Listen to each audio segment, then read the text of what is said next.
오늘은 지난번 제가 말씀드렸던 염증에 대한 두 가지 케이스를 설명해 드릴게요. 카페에 직접 올려주신 과정하고 심했던 사진, 또 얼마 만에 좋아졌는지, 염증 관리는 어떻게 하셨는지 알려드릴게요. 자, 그러면 농가진과 아토피가 심해서 나는 진물을 비교해서 사례를 한번 보여드릴게요. 먼저 이 6세남아는요, 아토피가 너무너무 심한 상태에서 왔습니다. 만정을 시작하기 전에 이렇게 심해진 상태에서 관리를 시작한 케이스고, 진물이 나지만 이것은 농가진은 아닌 상태이고요. 병원에서 이야기하는 2차 감염 상태라고 볼 수 있습니다. 병원으로 가게 되면 입원해야 되는 경우가 되고요. 입원하게 되면 또 스테로이드나 항생제 같은 약들을 쓰게 되는 경우가 됩니다. 그런데 이미 다 해봤기 때문에 더 이상 뭘 할 것이 없고 만정을 올 수밖에 없는 그런 상황이었고요. 스테로이드를 바르다가 중단한 상태로 너무 심해진 상태였죠. 그래서 탈스 11일은 스테로이드를 중단하고 11일차 되었다는 뜻이고요. 완전 관리 7일차 되었을 때 이 정도로 진물이 많이 벗겨지고 호전이 됐고, 50일차 때는 이렇게 건강한 목 피부로 돌아온 상태입니다. 앞쪽 목이 관리 시작을 하고 3일째고 54일 되었을 때 목 상태고요. 7일차, 50일차, 여기는 3일차, 54일차 비교가 되시죠? 뒷목도 3일차, 54일차, 뒷목이 아까 이렇게 진물 나고 피딱지가 붙어 있었는데 3일차부터 벌써 변화가 보이기 시작하죠. 등 같은 경우에는 잘못하면 농가진으로 오해할 수 있는 그런 상황인데요. 이 같은 경우는 스테로이드를 중단하면서 굉장히 전신에 확 퍼지면서 올라온 케이스이기 때문에 탈스하고 독소 배출들이 어마어마하게 올라온 상태입니다. 17일차 때 54일차 때 이렇게 깨끗해졌고요. 여러분이 봤을 때는 농가진과 또 진물이 잘 구분이 안 되시지요. 그래서 굉장히 잘 분별을 해야 되는 경우고요. 탈스 10일이라는 힘든 시간을 보내고 본격적인 관리 시작한 다음에 예상대로 독소 배출이 어마어마하게 진행됐지만 온 가족의 도움으로 마이고비를 빠르게 극복하고 정석 관리를 통해서 파우더 관리 50일 만에 기적 같은 변화가 나타났습니다. 물론 50일에 끝난 건 아니고요. 50일 만에 이렇게 깨끗해졌지만 반복하는 증상들을 더 마무리하면서 관리를 했습니다. 그래서 그동안 가려움에 긁느라 제대로 된 잠을 자본 적이 없었는데 피부 변화가 찾아오면서 밤에 잠도 푹 잘 자기 시작했다고 합니다. 그래서 이렇게 진물이 나고 심하지만 이 케이스는 완정에서 말하는 농가진은 아닌 상태고요. 또 다른 사례를 한번 보여드리겠습니다. 자, 9세 여아인데요. 여러분 보시기엔 어때 보이세요? 완전 관리 시작 전의 상태이고요. 이마에 진물이 말라서 진물 딱지들이 이렇게 덕지덕지 붙어 있는 상황입니다. 손을 한번 보시면 손도 어마어마하게 퍼지고 있죠. 이게 시작 전 상태는 아니고요. 적극적인 관리를 하면서 1일차 되었을 때 이 정도가 된 거고요. 오른손, 여기는 왼손, 발등 이런 상태입니다. 이 증상들이 농가진의 상태입니다. 좀 비슷하게 보이셔서 일반인들은 구분하기가 참 어렵고요. 상담을 하면서 그 과정까지 다 들어봤을 때 이것이 농가진이다 아니다를 알 수 있고, 농가진은 이렇게 하나의 염증이 주위로 빠르게 퍼집니다.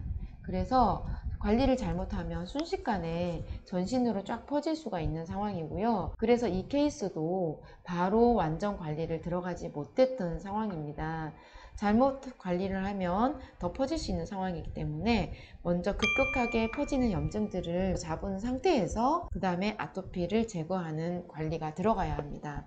그래서 관리 1일차 때 진물이 19일 만에 드라마틱한 변화가 나타났고요. 손도 이렇게 막 손가락까지 퍼지고 있는 상황에서 19일 되었을 때 죽어가고 있죠.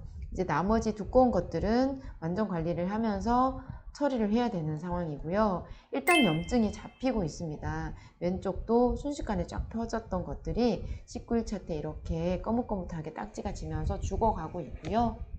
이런 양상은 정말 스테로이드도 잘 안 듣고 항생제로도 잘 듣지 않고 관리가 까다롭기 때문에 정말 약으로도 이러지도 저러지도 못한 상태에서 오시는 경우들이 많고, 또 집에서 관리를 한다 하더라도 6개월 1년 넘게 고생을 하다가 또 더 심해지는 경우도 있고, 낫는다 하더라도 정말 오랜 시간 고생들을 많이 하세요. 제대로 포커스를 맞춰서 잘 관리만 한다 그러면 빠른 시간 내에 좋아질 수 있는 것이 이런 류의 증상인데, 완정법을 했을 때 그런 결과들이 나타날 수가 있습니다. 발등도 처음에는 아마 이런 것들이 하나에서 시작해서 두 개, 세 개 퍼졌다가 이렇게 뭉치면서 한 덩어리가 되고 이렇게 증상들이 나타납니다. 얘는 심했다가 일단 조금 진정이 된 상태였고요. 이제 범위를 넓혀가면서 퍼져가죠. 그러다가 이렇게 죽어가고 붉은기가 빠지면서 죽어가고 있는 상황이었고요. 2달 전 코로나 확진 후에 면역력이 무너지면서 피부 불편감이 찾아왔고, 그 이후에 스테로이드 사용하고 한방치료까지 받아보았지만 호전이 안 돼서 완정의 문을 두드리게 된 케이스입니다.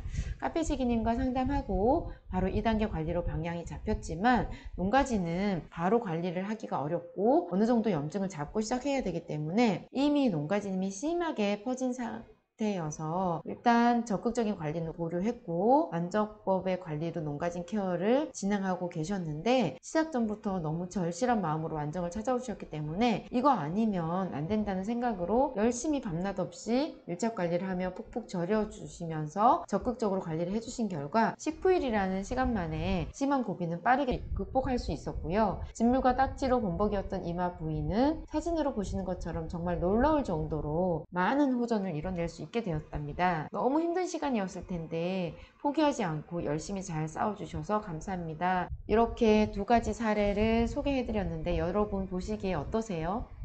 농가진인지 또 독소 배출인지 아토피가 심해서 나는 진물인지 구분이 되시나요? 내가 열심히만 한다면 그 어떤 심한 피부의 문제도 완정으로서 할 수 없는 것은 없습니다. 그렇듯 완정은 관리 방향만 정확하게 잘 잡고 그 사람에 맞게 맞춤 관리를 잘 한다면 빠르고 좋은 결과가 나타날 수 있습니다. 그런데 정석대로 잘 해야만 그런 결과가 나타날 수 있고요. 하다 보면 수월해지고 노하우를 터득하게 되면서 혼자 막 하시는 분들이 계신데, 이런 염증은 그러다가 다시 또 심해져서 되돌아가고 제자리 걸음이 되고 호전이 되지 않는 결과가 나타납니다.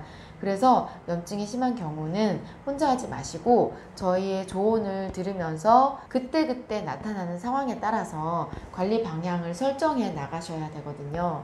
이럴 때는 이렇게 관리를 하다가 좀 더 나아지면 또 바꾸고, 나아지지 않으면 또 원인을 찾고 그 다음 방법을 바꿔보고 그 사람에 맞게 케이스 바이 케이스로 관리를 진행하게 됩니다. 그래서 혼자 하는 것이 아니라 함께 할 수 있으면 더 결과물이 시너지가 되고 배가 되죠.